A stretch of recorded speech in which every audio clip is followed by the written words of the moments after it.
Good morning students. आज हम लोग गुंजन किताब से एक कविता पढ़ेंगे जिसका नाम है नदी, जिसके कवि हैं श्री श्याम नारायण पांडे। इस कविता में कवि हमें नदी के माध्यम से संघर्ष करने की प्रेरणा देते हैं।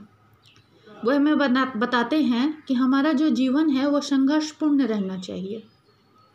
मतलब हमें हमेशा आगे बढ़ने के लिए लड़ते रहना चाहिए। जो भी हमारे रास्ते में मुसीबत आए, जो भी रुकावट आए, उसे हमेशा दूर करना चाहिए। जिस तरह नदी पर्वत चट्टानों से लड़ते हुए अपने किनारे बसे शहरों गांवों को जीवन देती है, देश की उन्नति करती है, उसी तरह हमें भी अपने मंजिल तक पहुंचने में, अपने कार्य को पूर्ण करने में जितनी भी रुकावटें आए उसे दूर करना चाहिए। कवि इस कविता में हमें यह भी बताते हैं कि नदी माँ की तरह दुलारती है तो रौद्र रूप धारण करके हमें डराती भी है। जैसे वह शहर गांव यहाँ बसे लोगों को जीवन जिस तरह से देती है, उसी तरह से कभी कभी रौद्र रूप धारण कर लेती है। मतलब कभी कभी उसमें बाढ़ आ जाता है जिसमें गांव के गांव बह जाते हैं। तो इस तरह से वो रौद्र रूप धारण करके हमें डराती भी है। और अंत में क्या होता है? अंत में वो अपने लक्ष्य को प्राप्त करती है, लक्ष्य की प्रतीक्षा में जो बहती रहती है और जाकर के वह सागर में मिल जाती है। तो आइए हम लोग कविता की शुरुआत करते हैं। क्षण भर रुककर विश्राम करो, क्यों नदी निरंतर बहती हो। जब जब मैंने देखा पाया तुम दौड़ धूप में रहती हो। यहाँ कवि नदी से कहते हैं कि हे नदी, तुम क्षण भर के लिए रुक कर कहीं विश्राम कर लो। क्यों तुम हमेशा बहती रहती हो, हमेशा काम में लीन रहती हो, काम के लगन में रहती हो। तुम थोड़ी देर के लिए कहीं रुको और विश्राम करो। क्यों? क्योंकि जब भी मैंने तुमको देखा है तो तुम हमेशा दौड़ती भागती रहती हो, अपनी मंजिल की तरफ आगे बढ़ती ही रहती हो। लहरों पर लहर उठाती हो, तटबंधों से टकराती हो। संघर्ष स्रोत है जीवन का, तुम हंस हंस कर बतलाती हो।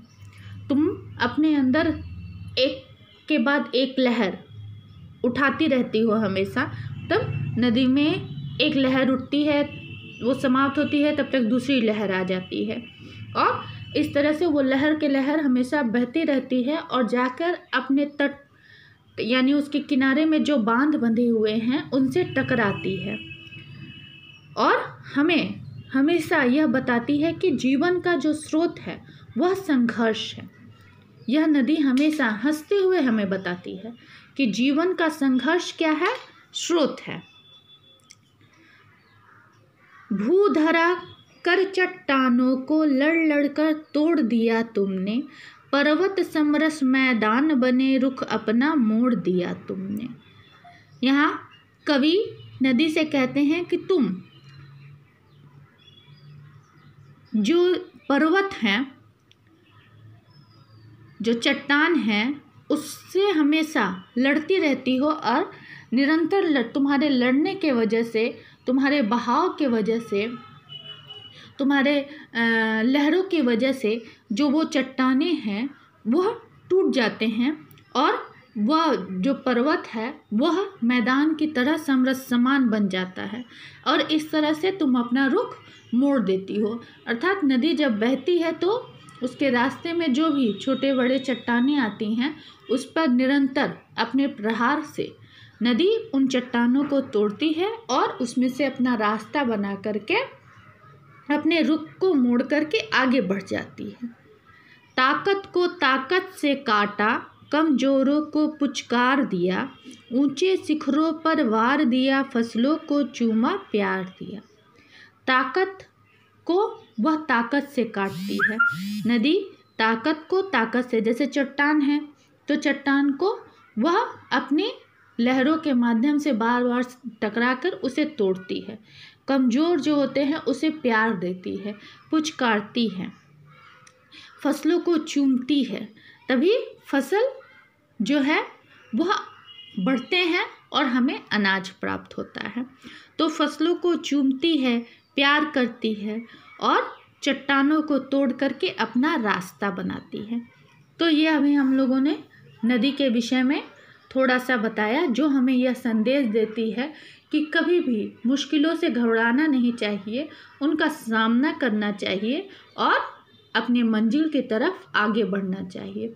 अगर हम लोग किसी भी काम को लगन से, निष्ठा से करेंगे तो वह कार्य अवश्य पूरा होगा। आज हम लोग इतना ही पढ़ेंगे। अगले क्लास में इस कविता को हम लोग पूरा करेंगे।